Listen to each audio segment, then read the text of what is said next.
Oke, kembali lagi di kelas Digital Daki Semut. Pada sebelumnya kita sudah membuat satu website portal news dan sekarang kita akan membuat satu website toko online ya. Kita lanjutkan website ini ya. Di dalam website portal news ini, portal berita ini ya, ada yang namanya toko online atau commerce gitu ya sistemnya. Nah, kalau misalkan kita pengen install toko online di website yang pakai WordPress, nah itu ada beberapa plugin yang bisa kita pakai. Nah, di sini sudah dijelaskan ada beberapa toko online plugin ya. Yang pertama itu kayak WooCommerce, WP Shopify, WP e-commerce, BigCommerce, EDD, Easy Digital Download ya. Nah, yang paling banyak digunakan untuk WordPress, plugin toko online untuk WordPress yaitu WooCommerce. Nah, WooCommerce untuk itu pada tutorial kali ini, panduan kali ini kita akan mencoba menginstal WooCommerce di WordPress. Nah, gimana caranya ya? Caranya masuk dulu ya ke sini, kemudian masuk ke plugins. Nah, masuk ke plugins, kemudian di add new. Nah, di add new. Nah, di sini dicari aja yang namanya WooCommerce. Nah, nah, kita ngetik Woo aja WOO gitu ya. Itu udah muncul nih WooCommerce. Nah, karena di sini saya sudah nginstal WooCommerce ya, tinggal di sini sudah aktif nih. Nah, kalau misalkan Anda kan belum aktif nih, karena belum nginstal WooCommerce, tinggal diklik install. Klik install, tek. Nah, langsung diaktifasi. Nah, di sini sudah diaktifasi. Kita masuk ke plugins. Nah, bisa dilihat ini Hello Dolly hapus. Ih, hapus. Nah, bisa dilihat di sini ada WooCommerce. Kalau misalkan udah ada WooCommerce di plugin sini, kita langsung masuk ke settings. Kita set up nih toko online kita itu mau seperti apa gitu maksudnya. Di sini ada beberapa tab ya yang bisa Anda lengkapi. Contohnya address line, alamat 1, alamat 2. Kemudian di sini bahasanya masih bahasa Inggris. Supaya bisa bahasa Indonesia, kalian seperti biasa settingan awal WordPress, masuk ke settings, kemudian di sini di general. Nah, di sini ada site language, ubah ke bahasa Indonesia. Cari bahasa Indonesia. Nah, sesuaikan settingannya seperti yang sudah dijelaskan di video sebelumnya ya, settingan awal WordPress gitu. Nah, kalau misalkan udah, tunggu save change, nanti berubah, nge-refresh halaman WordPress-nya dan bahasanya pun ikut berubah. Ya, supaya lebih enak kalau misalkan Anda ngedit-ngedit ya. Nah, kita masuk ke WooCommerce, kemudian ke settings. Nah, di sini bisa di setup. Nah, kalau misalkan di setup berarti di sini ada yang namanya status. Kita bisa bisa untuk nge-setup WooCommerce. Nah, di sini. Nah, ini status ini buat ngelihat versi WooCommerce kemudian versi WordPress yang dipakai gitu. Ini sekedar info aja, di sini ada server info, ada PHP info.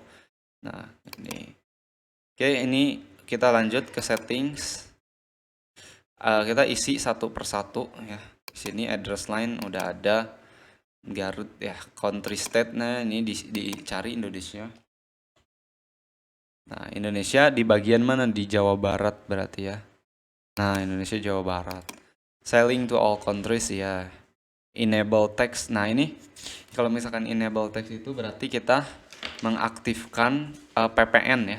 Bisa di setting PPN, nanti ada di menu setting. Misalkan kalau misalkan toko Anda jualan kemudian ada PPN-nya 10%, itu bisa di enable di sini.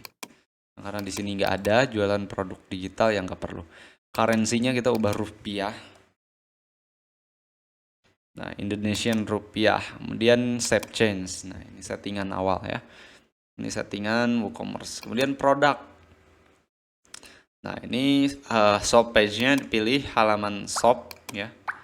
Nah, kemudian di sini nggak perlu di apa-apa. Nah, ini satuannya berat. Kalau misalkan kita ngirim produk, itu satuannya gimana? Ini kilogram, saya mudah dibiarin aja kayak gini. Kemudian enable review, ini kayak mirip-mirip di marketplace. kalau misalkan Anda beli produk itu ketika sudah selesai bisa dimintain review kayak kayak bintang 5 gitu. Nah, di sini nih ya. Keyboardnya. Nggak perempuanan. Nah, tunggu nih contohnya. Nah, ini ada review kayak gini, ada bintang 5 ya. Kalau misalkan Anda aktifkan, nah, enable product review. Orang-orang itu bisa nge-review produk. Di mana? Di sini, di ulasan. Nah, dia bisa ngasih bintang, kemudian ngasih ulasan. Nah, itu kalau misalkan ininya diaktifkan. Ya, kalau misalkan nggak diaktifkan nggak muncul. Oke, tinggal save. Nah, perhatikan sebelum masuk ke shipping, di sini ada inventory. Ya. Inventory ini untuk manajemen stok gitu. Manajemen stok kalau misalkan Anda produknya main di stok, contoh produk kalau misalkan stoknya udah 5 berarti udah ngasih info ke admin bahwa produk ini udah mau hampir habis nih, jadi si admin itu supaya nge-restock itu, nambahin stoknya. Kemudian ini downloadable product, ini untuk produk digital kayak misalkan Anda nge-upload satu file di Google Drive gitu supaya bisa diakses. Jadi ketika orang beli langsung bisa di-download. Nah, contohnya ketika orang beli produk digital, ini kan produk digital. Nah, ini diaktifin force download, nanti ketika udah beli, selesai beli, ketika akses blok langsung nge-download dia. Nge-download gitu. Oke, langsung ke shipping. Nah, ini shipping zone bisa di-add ya, di-add shipping zone names-nya apa, misalkan zone name-nya Indonesia,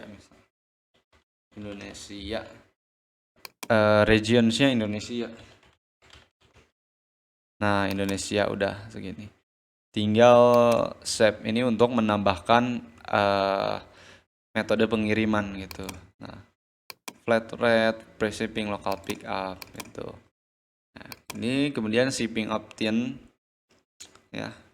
Ini untuk calculation, ini untuk mengkalkulasi nanti ketika kita beli produk akan dikalkulasi beserta ongkirnya gitu. Nah, ini kemudian ada shipping classes ya. Add shipping classes. Nah, nanti ini custom sebenarnya. Nanti kita bikin shipping classes. Kemudian payment biasa untuk pembayaran ya. Kalau misalkan Anda punya di bank gitu ya, rekening bank, itu bisa di enable di sini. Nah, kemudian di setup itu. Nah, direct bank transfer di sini akun name-nya akun nama atas nama ya, gitu misalkan. Nah, kemudian nomor-nomor rekeningnya berapa?